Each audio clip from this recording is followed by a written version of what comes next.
All right, get ready, because today we are taking a deep dive into the world of fragrances. That's right. And specifically, we're going to be talking about compliments. Ooh, compliments. That's right, compliments you can get from fragrances. I love compliments. Who doesn't? Yes. We're going to be looking at a source. It's this fragrance enthusiast who's got some really interesting Oh, yeah, I've seen this guy.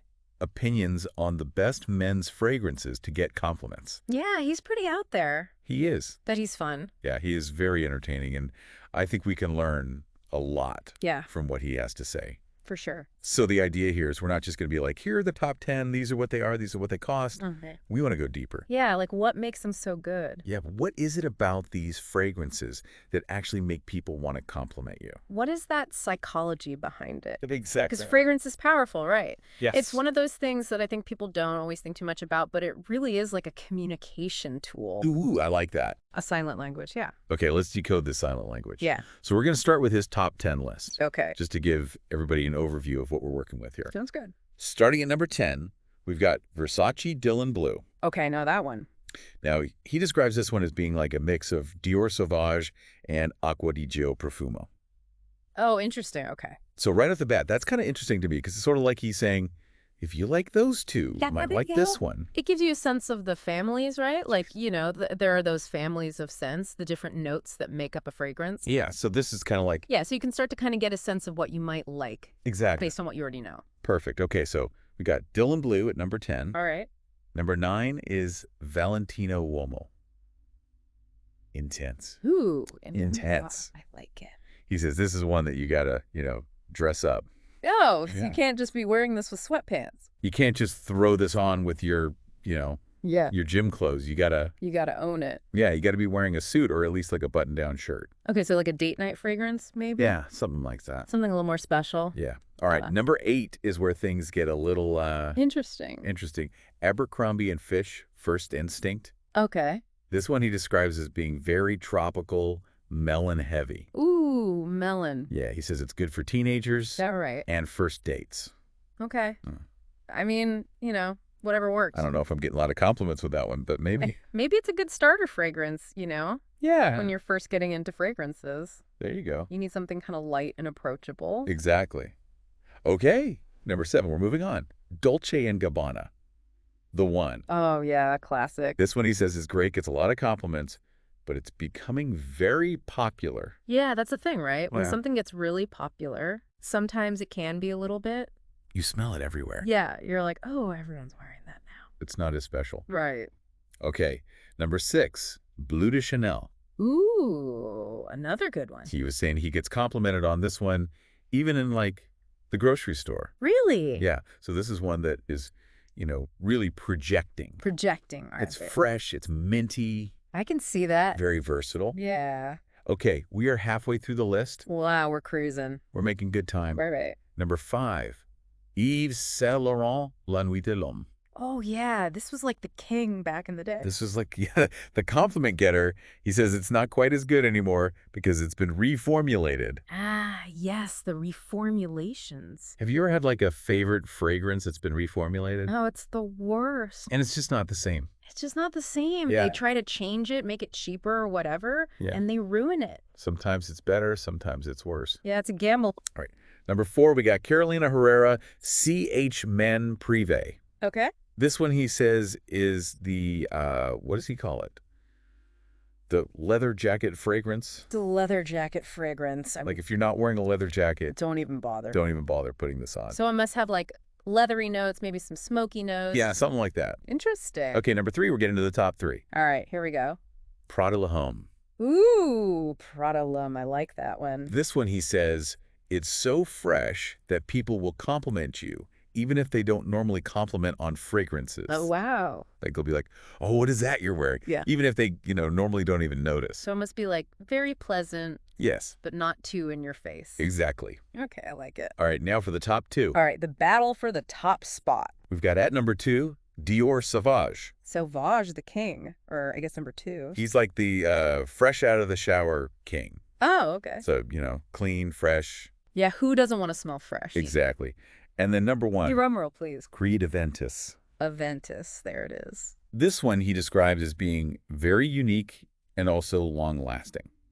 Okay. Those seem to be the two big things Yeah. that Yeah. he's looking for in a fragrance. Makes sense. Now, before we dive deeper into the top three Okay. and really break down why he thinks those are the best, Yeah. I want to look at one of his honorable mentions that I Okay. thought was particularly interesting. All right. Which one? It is Molecule 01. Molecule 01. Oh, yeah. I've heard of this one. Now, this one is different because it's not really about a blend of different scents. Right. It's like one single aroma molecule. Oh, wow. So it's like very minimalist. Very minimalist. Interesting. And he says it reacts to your skin chemistry, so it kind of smells different on everybody. Oh, so it's like a personalized scent. Yeah. That's cool. Okay, so now that we've got this overview of the top 10 Yeah. We've got a good lay of the land. and this interesting honorable mention, so let's dive into the top three. All right. Let's do it. Starting with Creed Aventus. Okay. The champion. He says he gets tons of compliments on this one. Like what kind of compliments? He says he's gotten unsolicited compliments from total strangers. Oh, wow. So this is one that is definitely getting noticed. Okay. So it's got that projection. Yeah, and it smells really good. It's kind of smoky and fruity. Smoky and fruity. That's an interesting combination. Yeah, Not what I would typically think of together. yeah, But maybe that's what makes it unique. I think so. Okay. All right, so we've got Aventus, tons of compliments. All right. Now Dior Sauvage. Okay. Sauvage, the fresh one. This one, he describes it as hygiene. Sexy. Yeah. Yeah. Fresh out of the shower. So like clean. Clean. Yeah, I can see that. Yeah, and those are all good things to be associated with, right? Yeah, for sure. So it makes sense that people would, notice and compliment. So it's like appealing to those primal instincts. We're drawn to things that smell clean and healthy. Right. It's a biological thing. Exactly. Interesting. Okay, and then last but not least, we got Prada L'Homme. Okay, Prada L'Homme. He describes this one as fresh fabric softener with a luxury vibe. Fresh fabric softener with a luxury vibe. Yeah, he's got some interesting descriptions, this guy. He does. But I get what he's saying. Yeah. Like it's fresh and clean, Yeah.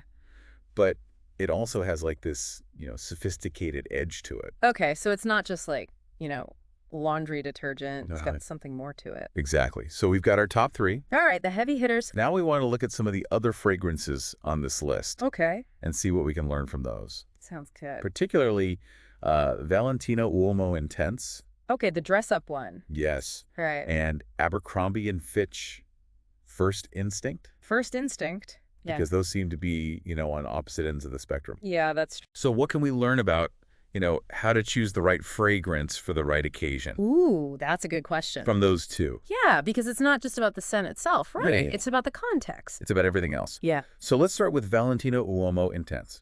Okay, the sophisticated one. Now this one, remember he said you got to be dressed up to wear this. Yeah, no sweatpants. Right. So what is it about this fragrance that makes it so formal? Well, I know Uomo Intense has this kind of ambery aroma. Okay. Now, ambery, that means it's like warm, sensual, a little bit powdery. That type of scent profile, it just screams sophistication, Okay. It's the kind of thing you'd wear with a tailored suit, a nice dress shirt, maybe to a fancy event. Like a date night or a wedding. Exactly. Okay. So it's all about matching the fragrance And the vibe. to the occasion. Yeah. Yeah. All right. Now Abercrombie and Fitch First Instinct. Okay, the younger, fresher one. He said this is good for teenagers and first dates. So what's going on there? Why would that be? Why those occasions? Well, he described it as being very tropical and fruity. Okay. So it's got that kind of lighthearted, playful energy. Yeah, I can see that. Now, you're not going to wear that to a board meeting, Probably not. but you might wear it to like a barbecue Yeah, or like a casual hangout. or the beach. Yeah, something fun. Yeah. So again, it's all about Context. matching the fragrance to the situation. Exactly. Okay. So we're starting to see how important it is to choose a fragrance that aligns with your personal style For sure. and the occasion. Absolutely. Now, one more fragrance I want to talk about before we move on is Carolina Herrera CH Men Privé. Okay. The leather jacket one. This one, he had a very Interesting. interesting description for. What did he say? I think I can say it on the podcast. Okay. He called it the black leather jacket, masculine, girl, we're going to have sex later, it's fragrance. Okay. Wow. So this is one that is definitely associated with a certain vibe, A certain vibe. confidence, masculinity, Yes. maybe even a little bit of danger. Yeah. So do you think there's a risk of a fragrance becoming too closely tied to a specific image? That's a good question. Like, you don't want to be pigeonholed. Right, like you don't want people to just see you as that guy. Right. You want to be a little bit more nuanced. Yeah, you want to express your individuality. Exactly. So it's about finding that balance, I think. So it's not just about choosing a fragrance that smells good. No. It's about choosing a fragrance that reflects Who you are, who you are your personality. and the message you want to convey. Exactly, yeah. Okay, so we've covered a lot of ground here. We have. We've got our top 10 list. Yeah. We've talked about some of the key takeaways. The importance of context, personal style, Yeah. matching the fragrance to the occasion. And we've got a lot more to dive into. Oh, yeah, we're just getting started. But that'll have to wait for the next part of this deep dive. Can't wait. Okay, so picking up where we left off, Top 3. we're diving into these top 3, really trying to dissect what makes them tick, why are they so good at getting compliments. All right, let's break it down. So we've got Aventus at the top, and our guy, he says he's gotten unsolicited compliments from strangers. So, like, people just come up to him Yeah. out of the blue? Like in the street. Wow, that's impressive. And I can kind of see why, it's got this really unique smell, smoky, a little bit fruity. Smoky and fruity, that's interesting. Yeah, and I think that combination really gets people's attention. I guess it's not what you expect, right? I don't know. But it works. Yeah, it does. I think there's also, this whole aura around Aventus. Oh, yeah, for sure. Like it's expensive, it's exclusive. It's got that reputation. So I think that contributes to the compliments too. Definitely. There's a bit of a halo effect going on there. Okay, so we've got Aventus, the compliment magnet. All right. Now, Dior Sauvage, what is it about this one? A fresh one. The fresh one. That gets Well, people talking. Yeah. Our guy, he describes it with words like hygiene, Hygiene. Okay. sexy, All right. fresh out of the shower. So clean, fresh, attractive. Yes. I mean, those are all good things. They are. So it makes sense that people would be drawn to that.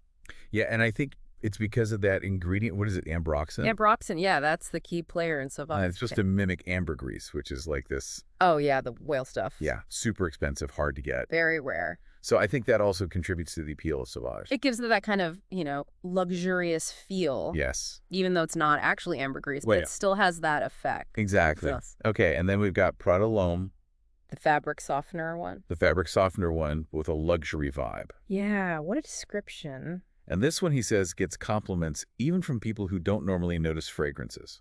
Oh, so it's like subtle, Yeah, but still noticeable. exactly. It's a tough balance to strike. Cool. But it sounds like Prada L'Homme has nailed it. Okay, so those are the top 3, the heavy hitters. The compliment champions. But we also have these other fragrances on the list, like Valentino Uomo Intense and Abercrombie & Fitch First Instinct. Right, the formal one and the casual one. And I'm curious, how do we apply what we've learned about these top 3 to choosing the right fragrance for the right occasion? Yeah, that's a great question. Like, when is it appropriate to wear Valentino Uomo Intense versus Abercrombie & Fitch First Instinct? So we need to think about the context. Right. The occasion, your personal style, all of that. Yeah. So let's start with Valentino Uomo Intense. He said you got to be dressed up to wear this. Yeah, no sweatpants. What is it about this fragrance that makes it so formal? Well, Uomo Intense has this ambery aroma. Okay. It's warm, sensual, a little bit powdery. Okay, I'm picturing like a velvet suit, Yeah, something like that. maybe a dimly lit jazz club. Exactly. It's sophisticated, elegant, mysterious. Okay, so that's Uomo Intense, now Abercrombie & Fitch. First Instinct. He said this is good for teenagers and first dates. So like younger, more playful. Right. And he described it as being very tropical, fruity. Yeah, so it's got that kind of carefree, summery vibe. Yeah, it's lighthearted, approachable, fun. So maybe like a pool party or a day at the beach. Exactly. Something casual and relaxed. Okay, so it's really all about, Matching the fragrance to the moment. yeah, making sure your fragrance is sending the right message. It's like another form of communication. Exactly. Okay, so before we wrap up, there's one more fragrance I want to touch on. Okay, which one? Carolina Herrera, CH Men Privé. Oh, yeah, he had some very interesting things to say about that one. Yeah, he called it the girl we're going to have sex later fragrance. Which, is a very specific description, It is. but I think it highlights how certain fragrances can be associated with certain activities or outcomes. Yeah, it's like they have a certain power or energy. Right, and I'm curious, do you think there's a danger in that? Like, can a fragrance become too closely tied to a specific image or stereotype. That's a good point. You don't want to be pigeonholed. Right, like you don't want people to smell you and immediately think, oh, he's just trying to get laid. Yeah, you want to be a little more nuanced than that. So it's about finding that balance. Yeah, expressing yourself authentically while still being aware of the messages you're sending. Okay, so it sounds like choosing a fragrance is a lot more complicated than just picking something that smells good. It is. It's a whole art form. But it's also a lot more interesting. Yeah, there's a lot to explore, a lot to discover. And I think that's what makes it so fun. For sure. So for our listener, I want to leave you with a final thought to ponder. All right, hit us with it. Do you think there's a scientific basis for love at first scent? Love at first scent. Yeah, like can a certain smell really make you fall head over heels for someone? That's a good question. Or is it just all in our heads? Maybe it's a combination of both, you know? Yeah. There's definitely a biological component to how we perceive smells. Right. But there's also a psychological component, like our memories and associations. So it's like this complex interplay of nature and nurture. Exactly. Fascinating. It is. And it makes you wonder, is there a secret formula for creating an irresistible aroma? Maybe. Or is it all about finding the right scent for the right person at the right time? Maybe that's the real magic of fragrance. It's a mystery waiting to be solved. Exactly. So keep those noses sniffing and those minds open to the endless possibilities of fragrance. And let us know what you discover. Okay, so we've explored this list of top 10 most complimented fragrances. Yeah, we've covered a lot of ground. We talked about, scent families, notes, that whole psychology of what makes certain smells appealing. And how to choose the right fragrance for the right occasion. Right. It's not just about what smells good. No, it's about so much more than that. It's about the message you want to send, your personal style, the whole context. Exactly. But now the big question, where do we go from here? Yeah, how do we actually use all this information to find our own signature scent? Right, because that's the ultimate goal, Oh, right? I think so. Finding that one fragrance that just perfectly captures who you are. Yeah, the one that makes you feel confident, attractive, and authentic. So any tips for our listener on how to do that? Well, first, I would say think about the image and emotions you want to project. Okay, so like what kind of vibe are you going for? Exactly. Like, do you want to come across as sophisticated and elegant? Okay, what kind of sense would that be? Well, for that, you might consider something like a Chypre or a Fougère. Chypre Fougère. Okay, I'm writing this down. These are classic scent families known for their complex and refined blends. Got it. So those are good for a more formal, maybe even a little bit mysterious vibe? Yeah, exactly. What if I want something more casual and approachable? Then you might lean towards something lighter and fresher, like a citrus scent. Citrus. Okay, yeah, those are always nice. Very uplifting. Yeah, and very versatile. You can wear them in a lot of different situations. What about those aquatic scents we were talking about earlier? Oh, yeah, those are great for a more sporty or energetic vibe. I'm picturing like a day at the beach, feeling the ocean breeze. Exactly. It's all about creating that sensory experience. And you mentioned earlier about the power of personal memories and associations. Oh, yeah, that's a huge part of it. Like how a certain smell can instantly transport you back to a specific time or place. Right, like maybe a fragrance that reminds you of your childhood or a special vacation. And those memories can evoke certain emotions. Absolutely. So if there's a scent that makes you feel happy or nostalgic. Explore fragrances that have similar notes. Exactly. It's like bottling up a piece of your past and wearing it as a reminder of those good times. I love that idea. It's like creating your own personal scent timeline. Yeah, filled with all those special moments and emotions. Okay, so we've got a lot to think about. We do, but I think the most important thing is to have fun with it. Yeah, don't be afraid to experiment. Try different things, see what you like. And ultimately, trust your gut. Because at the end of the day, the best fragrance is the one that makes you feel your best. I think that's a perfect note to end on. I agree. So to our listener, we hope this deep dive has given you a new appreciation for the world of fragrance. And inspired you to go out there and find your own signature scent. We'll leave you with one final thought to ponder. Is there a scientific basis for love at first scent? Could it be that certain people are just destined to smell incredible together? That's a mystery we may never solve. But it's definitely fun to think about. Until next time, keep those noses curious and those minds open to the endless possibilities of fragrance. We'll see you in the next deep dive. This is Host Name signing off. Thanks for listening.